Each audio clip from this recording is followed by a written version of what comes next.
All righty. Well, welcome everyone. Thanks for joining us today. I'm going to go, like I said, I hit the record button. So we'll post the recording to ArtsBuild's YouTube page for anyone who wants to revisit this session or for anyone who isn't able to attend today. So if you know someone who wanted to attend today but couldn't, they'll have access to our YouTube. But I'm Amy Loudermilk, the program manager for ArtsBuild. To learn more about the shared services that we offer our community arts partners, like our workshop today, please take a look at our shared services section of our website. And I will post that here in the chat if you want to pull that up while we're moving along. So ArtsBuild facilitates these services for our community arts partners. Those are our recipients of our mission support grants, but obviously these workshops are available to the public as well. As it's the fourth Thursday of the month, we're covering social media with Colleen Miller today. Our next meeting with Colleen will be Thursday, March 25th. So go ahead and mark your calendars for that date, as well as March 4th, 11th, and 18th for our other shared services workshops, which take place at 10:30 a.m. on those dates. So that's March 4th, 11th, 18th, and 25th. Before Colleen gets started, I need to offer a few more ArtsBuild updates. We are now accepting applications for the Holmberg Arts Leadership Institute. Let me get that link for you guys. The program is designed for residents in and near Hamilton County who share a passion for advancing and engaging with the arts in our community. The Holmberg Arts Leadership Institute provides many opportunities for networking and strengthens individual talents and skills needed to serve as volunteers, board members, and fundraisers for the arts community. Classes will take place on the last Thursday of each month from April through December. Participants of the program will meet, they'll meet in the evening from 5:30 to 7:30 p.m. Tuition is $300 and scholarship applications are available. So here is the link to that application here.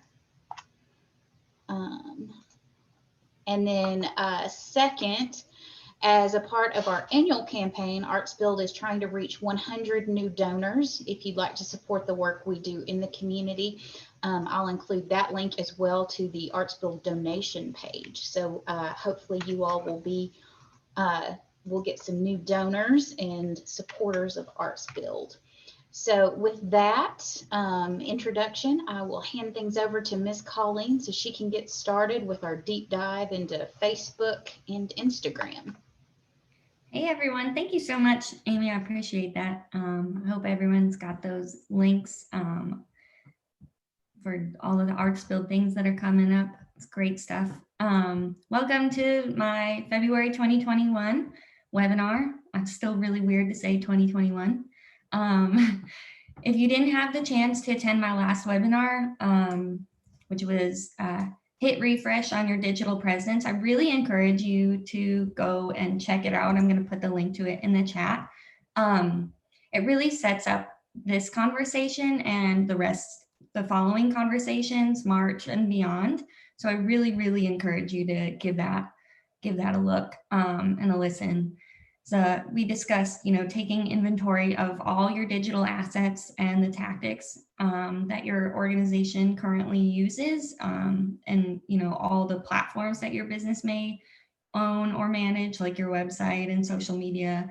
And we spoke a bit about like how to use those tactics and assets and my recommendation for what works and what doesn't on a very high level.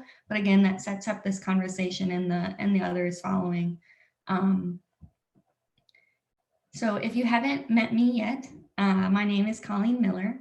I have many years of experience serving in digital and public communication roles for officials of elected office. Pretty recently, the Public Works Department in Chattanooga, many nonprofit organizations like ArtsBuild itself, and a lot of work in democracy and coalition building, as well as some private businesses.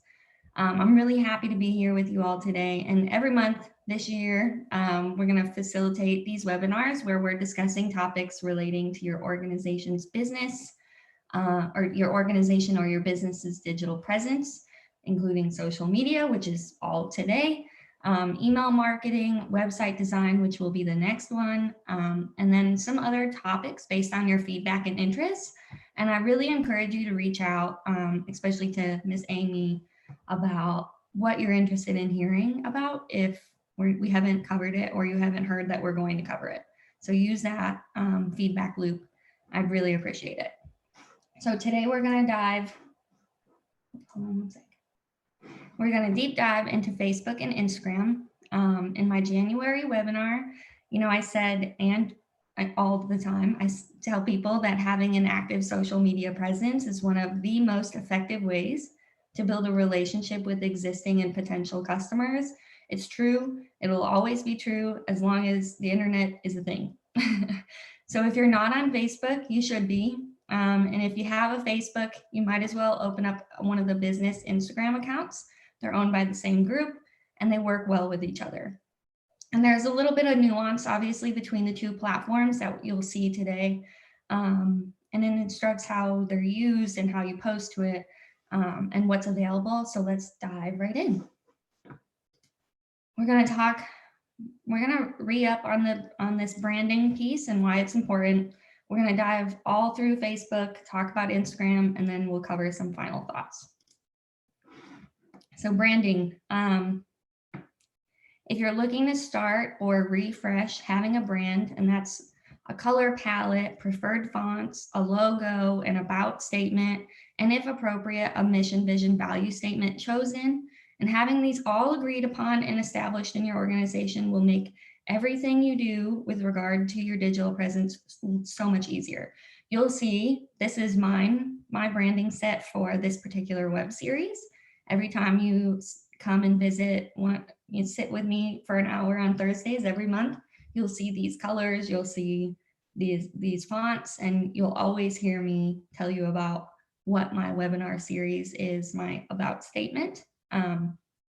It makes life really easy because, you'll see this is being presented to you by Canva, which is a really easy free tool for making graphics and presentations and flyers. It's super distracting to go on Canva and not want to play with all the colors and all the fonts, and you can waste hours and hours of your time.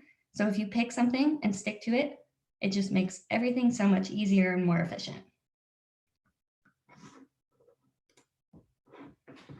So we're here today to talk about these platforms because as a business, like I said, you can't ignore them.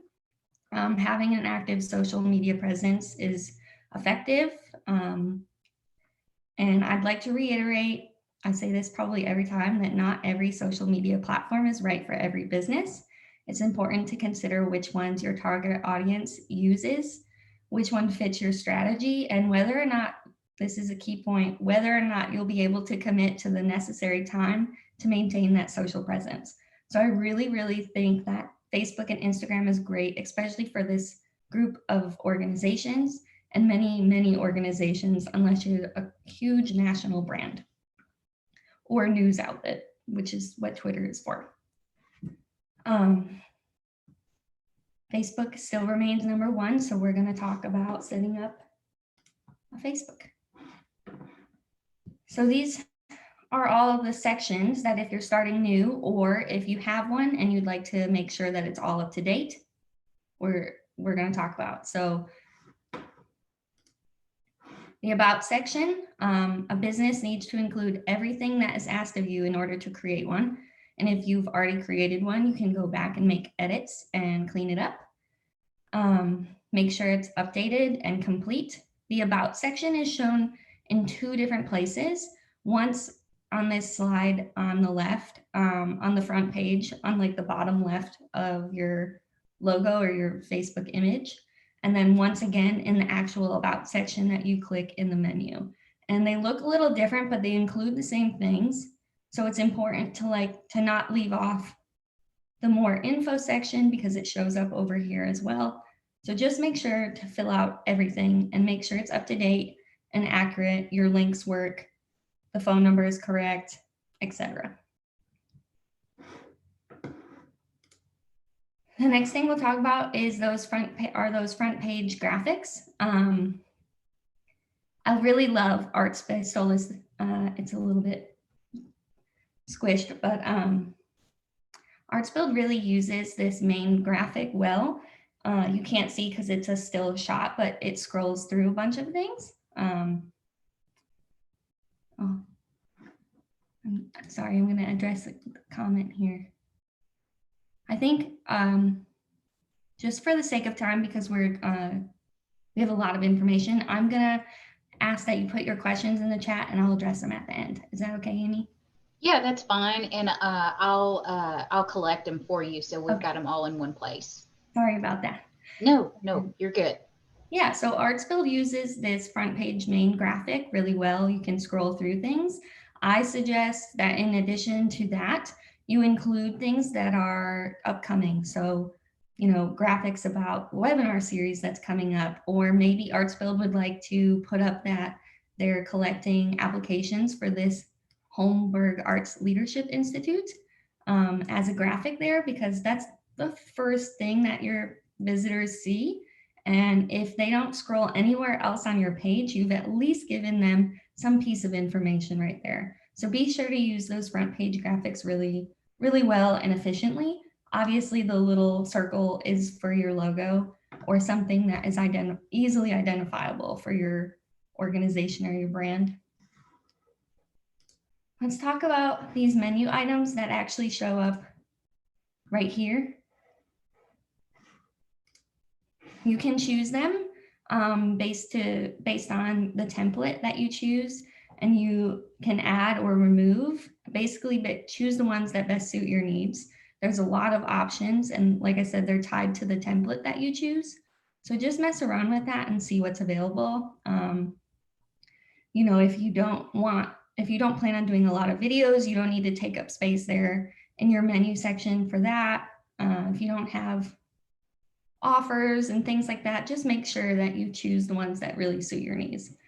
Because again, they're at the top of that page and they're the first thing that people see, one of the first things that people see. All right, this is a question I've gotten a lot every time we talk about social media. So people ask, well, how often and at what time are you supposed to post? So we talked a little bit about this in the January webinar, and I said that the minimum is 10 times a week, and I stick by that. Some days you may only post once and some days more, but you should really post every single day and a minimum of 10 times a week. And with regard to what time, when a page is new, just being consistent with the amount of posts over the course of a week is more important than getting the correct time. But if you are posting 10 times a week or more, you should really vary the times. So sometimes in the morning, sometimes in the afternoon, and sometimes at night. If you start posting at 8 a.m. every single day on the dot, your posts are going to get lost based on Facebook's algorithm. So you should really mix it up if you're doing more than 10 a week.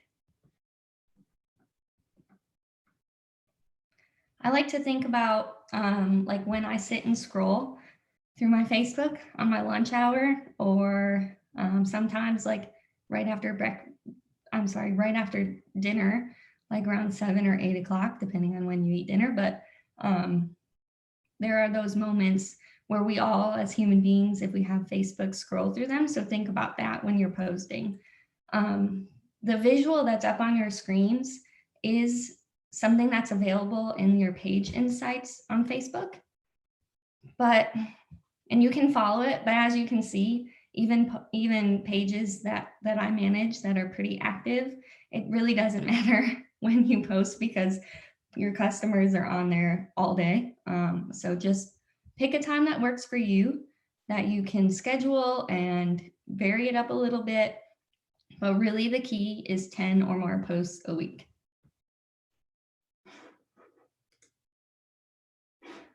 I would like to make one more statement about post cadence. It really is up to Facebook's algorithms about how many times like your organization's information and content will get served to your followers. So it's hard to tell. So just stick to that minimum and vary it up. Oh, this is kind of a blurry photo. I apologize for that. Posts should always include a branded photo or graphic, a link if it's applicable, and usually it is, appropriate hashtags, and the content should be engaging and informative. For a long time, I had some clients that, didn't think the graphic was necessary because it's an extra, piece of work to go and make a branded photo or graphic, but posts with images get so much more engagement on Facebook. So be sure to include one if you can. If you include your logo on that, you're serving a repetitive visual to your followers, and they'll start to really like connect with that logo. So be sure to use that brand, fonts, color, logo, be consistent, and make it easy to read, easy to see, visually appealing, and make sure that post content includes hashtags and links. And this particular Arts Build post is great representation of when you can tag another page in your post when it's appropriate. Do so, because that post also then gets served to that page followers, and maybe those are not the same as yours. So let's talk metrics. This is, something I personally spend a lot of time on when I take on a new client. You can look at that graphic when your followers are using or viewing your content.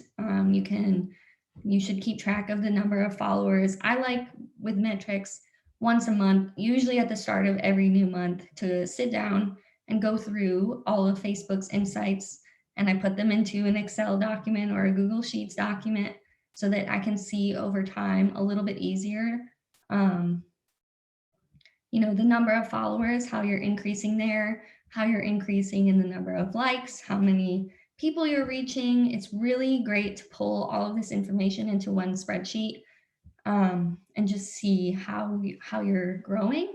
One thing I really love doing, and I know this is a new page of mine, which it doesn't have a lot of posts right now because it's new, but I really like to look at, when I click the posts section in the page insights, you can look at the posts, recent posts. Well, you can look at all the posts if you scroll long enough, or if you press that see more button so many times. You can see, how they reach, how they're engaging, what the type is, and you can look back and sort of measure, hey, this post did really well. This is the graphic that was attached to it. This is how short the post content was. It included a link, and you can do some just really quick, easy, not too technical views of your metrics and come up with, an idea that, hey, this post didn't do so well because it doesn't have anything in it. It doesn't have a link. It doesn't have a graphic, whatever it is. So you can tell on this view pretty easily if something did well or didn't. And if you open it up, you can probably tell why, because it might be missing some of the pieces that make up a really great post. So some tips and tricks about Facebook. Always, always, always respond to comments. Posts aren't like the only activities that grab other people's attention. I know I do it, and I have friends that do it and clients that do it, that read the comments on all kinds of things, news articles. Like sometimes you want to see what people are talking about. So always respond to comments, and make sure that you're engaging with people to build those relationships and make it seem like you're an actual human being, because you are, and they are too. So make sure to create that sort of feedback loop for them. One thing that's important is If you have the ability, which I do have, you can delete negative posts. You can hide negative comments. You should, address that as appropriate and dependent on every scenario. There's pros and cons to doing it. Obviously, if something is really negative or has bad language, you can report them to Facebook, etc. So just, the moral of the story here is reply to comments, especially if they're questions. One tip that I really would like everyone to pay attention to, hopefully you're paying attention to all of it, but there's a really cool feature that I don't know if a lot of people know about, but it's this right here. When you're looking at a post on your page, if you click the like button and you see it brings up this screen, it shows you all the people that liked your post. It also tells you whether or not they've liked your page. So in this particular instance, while these 4 individuals were served this post on Facebook, they don't all actually like the page. So it's a free, super quick, super easy way to get new likes on your page. So one thing to note with this is it will send a message to this individual from you and not the page. So if I were to go and press invite to this individual, she will get a notification that says Colleen Marie Miller on Facebook wants you to like Choo Choo Chattanooga. So just be mindful of that. Usually people don't think twice about it, but that is the one caveat to this cool feature.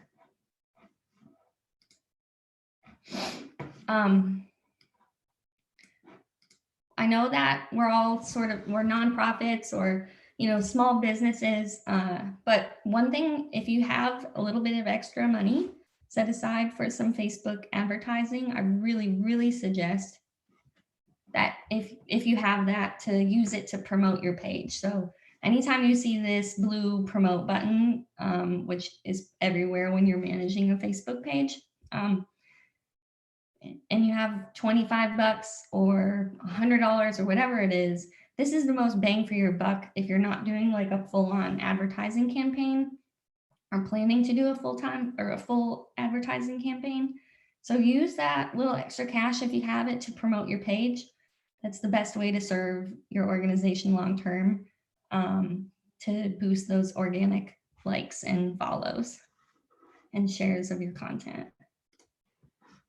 Okay, I'm going to take a second and see if there's Facebook questions so we can stick to Facebook. Is that okay, Amy? Yeah, that's great. Do what you need to. Sarah, you said you've been getting messages from Facebook that the About section is about to go away. Interesting. I have not gotten that yet. Actually, no, I did get it a while ago. And we'll see what they replace it with. So I don't know what they're going to replace it with in order to provide you a great answer to that. I apologize. I think Sarah had a clarifier. It was the story section. Oh. She said, any tips on updating to accommodate the format change? Facebook is recommending that the info be moved to the additional information section instead. I mean, you have to use what Facebook decides to keep. So if you've got something in that particular section that's leaving, move it somewhere where you can. I know that there are character limits on things, so you might have to get creative and shorten those sentences. But I'd love to take a moment to outside of this hour to address that and really look into it to provide you an answer. If you would like to put your email in the chat, I'd be happy to sit for a few minutes today and sort of give you my 2 cents when I'm looking at a Facebook page that I manage. Okay. I think that's the only Facebook question in there thus far. Correct? Yeah. Yes. Yes, ma'am. All right. I'm going to take a sip of water.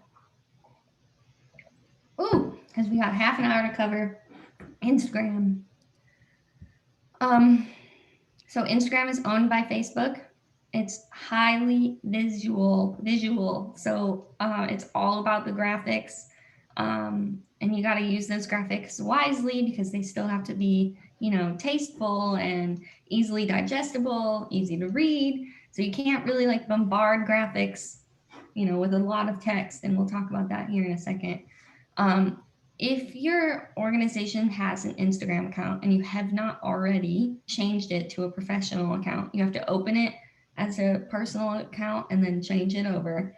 You should do it because it's the only way you can get access to the metrics and insights that are sort of similar to Facebook, but a little bit different. But again, it's the only way you can see that and sort of track your follows and things like that. So for sure, change to a professional account as soon as possible. Again, complete the about section. It's a little bit different because it's a lot smaller.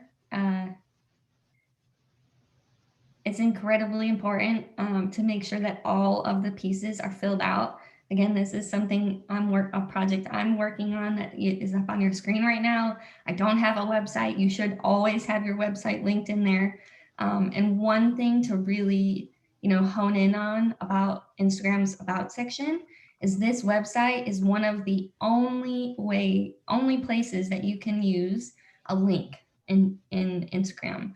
So when you're making a post in Instagram, even if you put a link in the body of that post, you can't click it. It's just, you just can't. So you should always have a link there in your website because it's the only place, unless you do some paid advertising or use your stories to have a link. Obviously, make sure that you have a profile photo, your logo, like without the name or with the name, whatever you choose. And make sure that this bio is really captivating. It's short, there's a character limit, but it's like the first thing they see before they start scrolling down in your profile page to look at all the photos that you've done. So make sure that it's really important. It should, explain a little bit about the business, what you do, should use the language that you are comfortable with, and tell them, what to do. Sometimes, your bio changes depending on if you've really already established your business. So for Arts Build, you could use this bio to promote current things like the application you talked about earlier, because people already know what Arts Build is. It's existed and it's had its Instagram for a while. So you can start to change it up once you're established and use that space for more appropriate things or more timely things.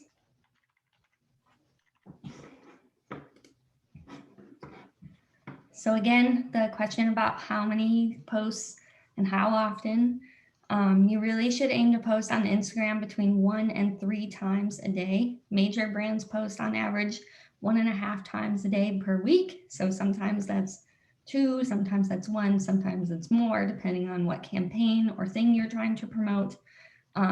So if you follow that sort of same rule, 1 to 3 times a day, you should be good. And if you're, doing the 10 posts per week on Facebook, they should, move over,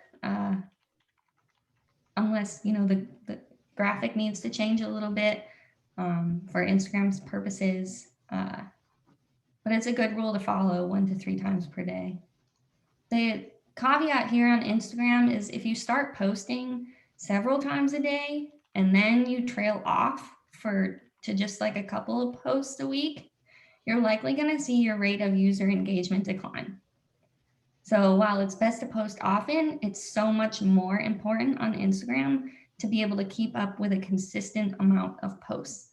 So if you feel comfortable with 1 post a day, just stick to that, unless something is happening that you need to promote more of. But just be aware that if you start to ramp it up and then you ramp it way down right after, it's going to mess with how Instagram serves your content to your followers and to new followers. So just keep it consistent. So yeah, keep it consistent with what you can do, and don't try to go crazy. Okay. I am using a lot of examples from some past clients and current clients. One of them was Women Repair Zone. If you ever visit Women Repair Zone's Instagram, you'll see that everything is pretty branded, always the same color purple, always the same color yellow. They use 3 different fonts, and they're always looking the same and very clean and easy to read. So when you're putting together a post, the captions are the chance to enhance your content and the graphic a little bit further. But one thing that's really important to know is that Instagram captions, not what you see here, because I made it show all the content. But after 2 lines of text, when people are scrolling through their Instagram feed, they automatically get shortened. And then you see those 3 little dots that you have to click to read more. So some people don't click that dot to read more unless they're really, really interested. And so use that line of text pretty wisely. And remember that even if you put a link in that text, it won't work. You're wasting, your breath with putting that in there, and you're wasting your characters by putting a link in there. Always, refer people back to your bio. That's something that I always do at the end of every post, is be sure to click the link in the bio for more, and make sure that that link is reflective of whatever it is. So for Women Repair Zone, that link always goes back to the main page on the website where you can sign up and see all of their workshops. And that way you don't have to remember to change it every time unless something more specific needs to be in that link. So one thing people always ask about is the hashtags on Instagram. There's 2 ways to do that. You can, like this post on your screen, you can press enter a few times and do a bunch of your hashtags. If you're really, really into it, it's a 10 hashtag minimum. And you can stick to things like we talked about in January. If you're in Chattanooga Arts Build, workshops, webinars, just really basic, pretty clear hashtags that are related to your post. It's easy to get 10. It's easier than you think to get 10. Some people also put all the hashtags as the first comment. So they'll send the post, get it live, go back, and immediately as the first comment, put all the hashtags. It's 2 different tactics. Either one works. But yeah, if you're going to do it, definitely 10 hashtags. And like I said, it's pretty easy. And if you just sit and think about all the words that should go with it. So Instagram metrics are kind of strange. On Facebook, you can go back on your metrics as far back as you want to, even when your Facebook page was created, and look back. Instagram, you can't. You can look back to the last 70 days from when you're opening your Instagram account metrics. I hope that made sense. So what I used to do is every month, the same day every month, if it's the 1st, if it's the 30th, if it's the 15th, I would make sure to stop and go and look in Instagram metrics, bring them up in the app and pull out the information, same way as Facebook, into a Google spreadsheet. Again, with Instagram, this is the only way you can look backwards. You can't, ask to see January 2020 on February 2020, or even for that matter, I can't go back and look right now at January 1st metrics. So you have to just, make a plan every month on the same day, go in and take those metrics out, pull them into a document, So what you want to look for is all the same things on Facebook: reach, number of comments, number of followers. And then I don't have the screenshot up here, but you can, similar to Facebook, look at your posts and individual posts and see how they did, and open them up, make sure that, they included all the things, see if all the captions were small or long, and when you posted them, to get an idea, to make a strategy long term. So that's a really helpful piece of the metrics. See if I missed anything. Yeah. So some tips and tricks, they're similar obviously to Facebook because it's the same platform. Always reply to comments, especially if you have comments. A lot of people don't take the time to do that on Instagram. So if they're doing it, they're really engaged, much more so than Facebook. So be sure to engage with them. And if it's a question, answer their question. If they say, "This is awesome," thank them, let them know it's a human being and not a robot. I'll address some Instagram questions right when we're done. And again, use the paid advertising feature in Instagram to promote your page or promote a specific thing that's happening. Again, with the Arts Build application, maybe that's the time to do some paid advertising, because again, that is one of the only other ways that, I know this is an Amazon account, but it's the only other way that you can click a link in Instagram is when you do paid advertising. So if you have a budget, be sure to use that opportunity. So I rushed through because I wanted to make sure that we got all this information. And I see there's a question: can you pre-schedule Instagram posts? You can, sort of. No, it's hard. So if you have an account like Buffer or Hootsuite, you can, if you have changed your Instagram account to a business account. Does that make sense? But you have to use a third-party piece of software to do it. You can on Facebook, and I'm going to make sure this is correct, but you can cross-post from Facebook to Instagram. However, the photos can get weird and change if you're not in control of the particular size on Instagram. If you cross-post from Facebook, things can get funky. So the answer is yes, you have to use a third-party tool. And that's that. So some key takeaways: everything should reflect your brand, colors, fonts, language. Once it's created, you will never go wrong with it, and use it, and it help you with time management too, to just create things that way. And Canva really does have some great features. You can load in your brand fonts, colors, and things like that, so that when you're making a new graphic, those are the first things that pop up, are your brand colors, your brand logos when you go to change anything, or add any text to a graphic. So I really, really like that feature.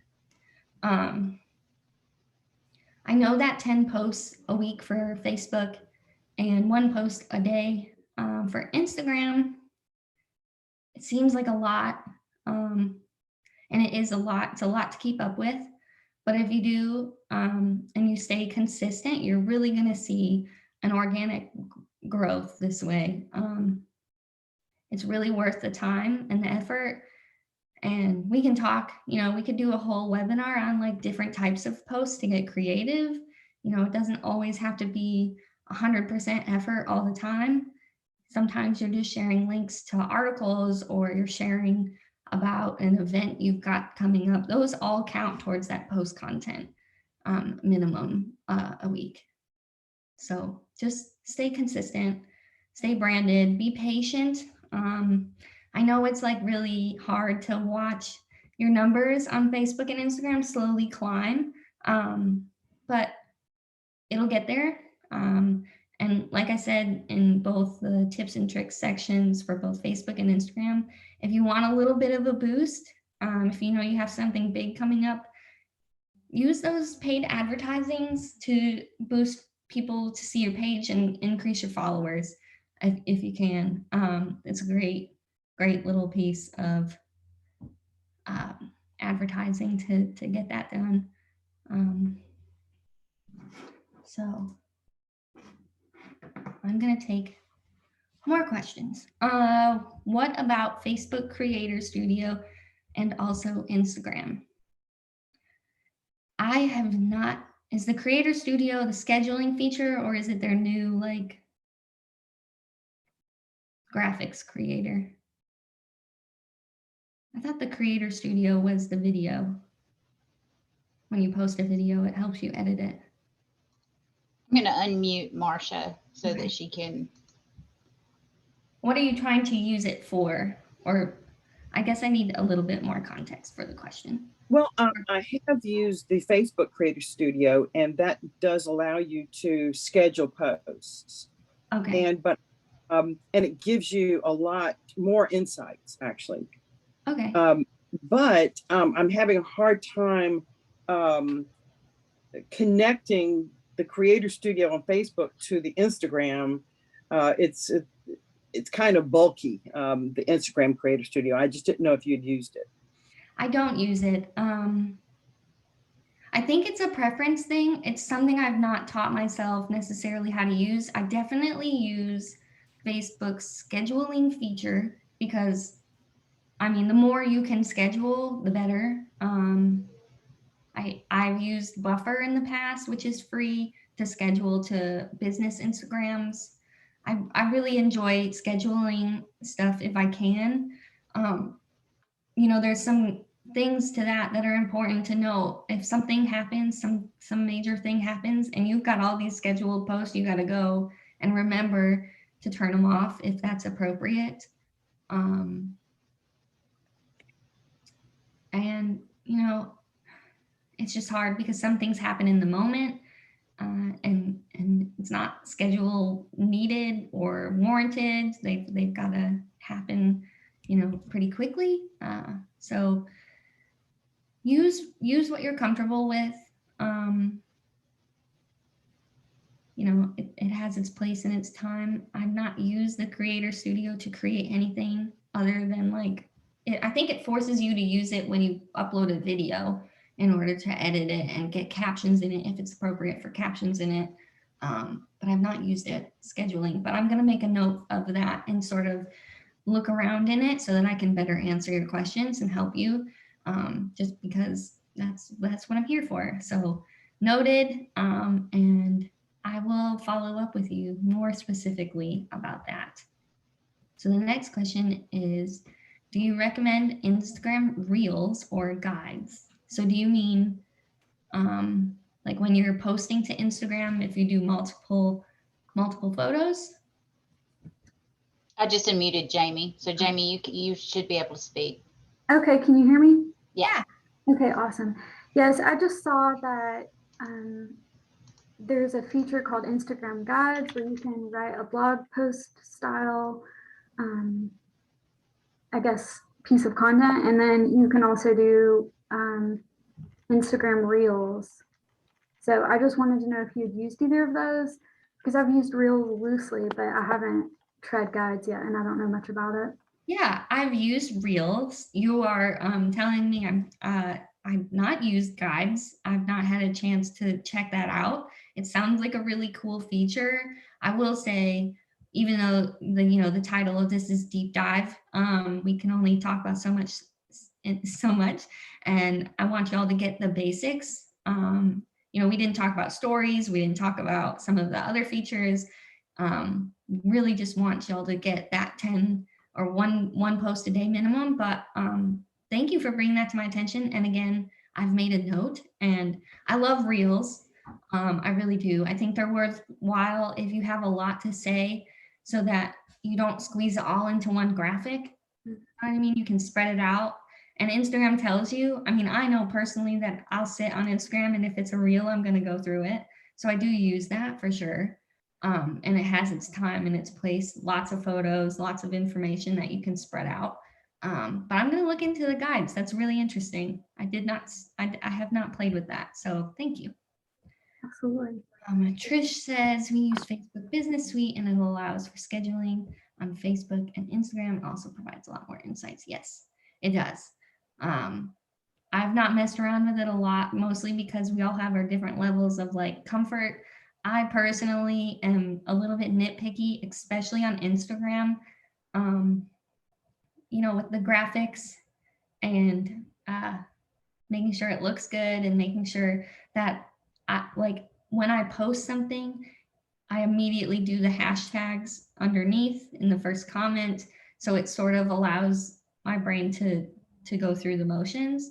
But I'll definitely look into the availability of the scheduling through Facebook Business Suite on Instagram and see what the options are, if it's changed.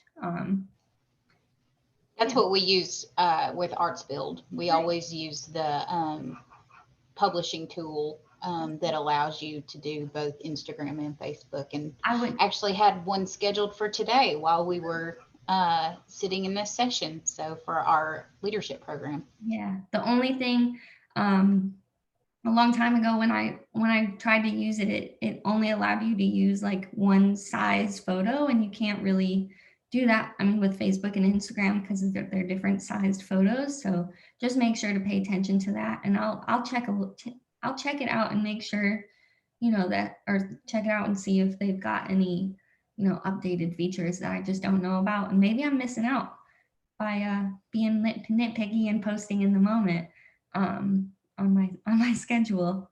So thank you.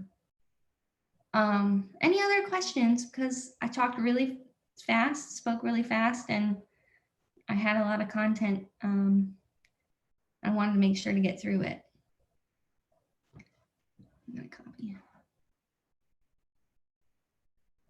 Is anyone really daunted by this 10 posts on Facebook a week or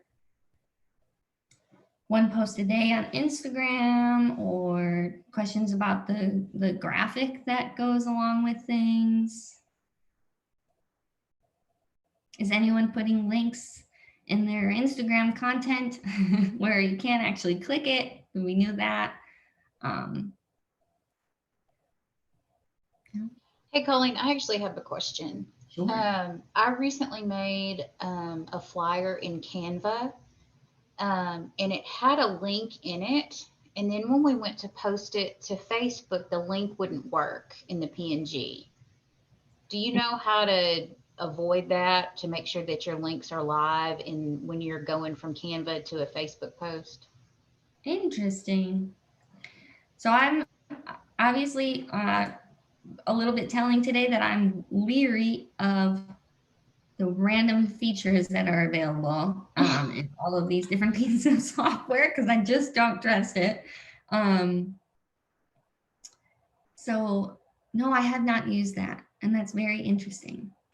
So I'm trying to figure out if it was because I downloaded it from Canva as a PNG and then posted the PNG file to Facebook, or should I have gone directly, because there's a way that you can share it straight from Canva, and I'm wondering if embedded in the graphic. Mm-hmm. Yeah. Interesting. I have not used that feature, mostly because that must be new and I don't trust it because of all the reasons you just said. I will say, if there's a link, it really should always then be in your post content, right? Especially on Facebook. I'm gonna look into that feature. Yeah, I'm trying to figure that out too, because here's the other thing. I don't think people are quite used to that. We all know that a graphic is a graphic, mm-hmm. right, on Facebook. So I don't think I'm not used to looking at that graphic and being able to click a link. So I'm very interested if Canva is saying that is an option. So yeah. Make a note. All right. Any other questions? All right. Well, looks like everybody's being quiet mouse. I'm posting the links that I mentioned earlier. Colleen, I don't mean to cut you off, but do you have any other things that you need to cover? No, not at all. Okay. I'm good. And I connected you with Sarah. I know that Sarah dropped her email address, so I've already connected you two via email. Okay. Do you have a slide with your email address where folks can reach out to you, Oh, sorry. or put it in the chat? Boom. There we go. Email. Feel free to email me anytime. I know that I know I have an email in my spam folder from someone from our last that I need to address. And I apologize if you were on this call and that it went to my spam folder. I think we all need to get in the habit of checking that now. Mm-hmm. 'Cause I feel like things go there that are just totally random to go there. Spam and drafts. I have the issue with drafts. Like I'll start something and then I'll have a squirrel moment and forget to go back to it. Yes. But so thank you for this, Colleen. We've got lots to think about and lots of lessons here that you gave us. I did repost the links to the information that I provided at the beginning of the chat or at the beginning of the workshop for those of you who joined us after we got started. So you've got the shared services link if you'd like to know more about Artsfield Shared Services. Also, we are accepting applications right now for our Holmberg Arts Leadership Institute. So that link, I put the link to that Google form in the chat. And then we are trying to reach some new donors for Artsfield. So if you'd like to support what we do with funds, we welcome that. And so the link to how you can give to Artsfield is also in the chat. So, but just want to say thank you to everybody who's here. And with that, I'll give you your 8 minutes back. And you can, if you missed any section of the talk today, you can get that on Artsfield's YouTube page under shared services. So thank you, Colleen, for being here with us today. And thanks everyone else for joining us. See you again in a month. All right. Bye. Bye.